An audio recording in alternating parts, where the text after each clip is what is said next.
Hi. Yeah, I think this links to that question. Is there ever a danger of too much withholding of my thinking? Or at least is there a fear of that sometimes from the sponsors? Not so much in the coaching, but as we were just talking about, if you have the thinking environment becoming very much part of the culture of an organization, would you ever think there's a danger of too much withholding? Or is there at least a fear, and how would you address that fear?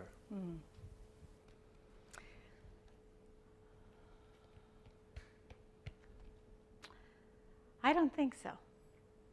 I think there's a fear of that, but I don't think there's a real danger. I think it depends on how beautifully we contract for this. Because in the end, if you take a given person's day in an organization, so a sort of ideal, wonderful day would be that they have every meeting in a thinking environment, and then they also have some kind of thinking session or coaching session during the day, and everybody who's with them wants to know what they think, so that's a great day.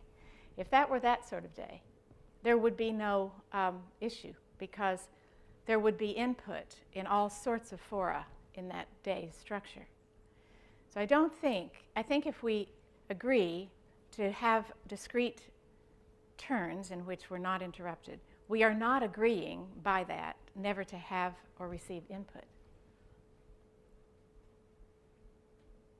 Yes, I guess I think that generally, as far as I understand the world today, there's just a lot of danger of too much input before the unthought thoughts have a chance to form. And I would add, which you didn't say, but I would add that there is a great danger of the competitive force in a team that can make them consciously kill the unformed thoughts of another person. The component, we call it, of encouragement is slightly esoterically defined, although it's actually very much at its meaning, at the root of its meaning, which is to give courage.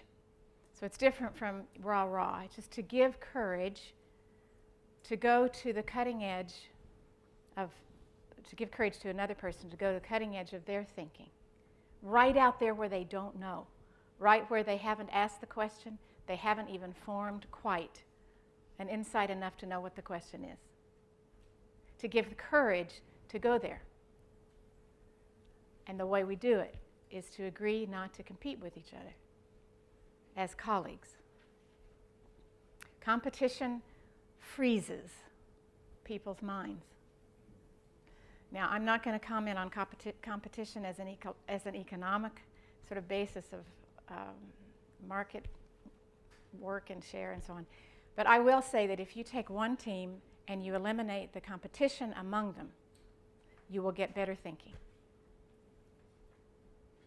Thank you. I don't know if that was remotely connected to the question you asked, but thank you. That was lovely.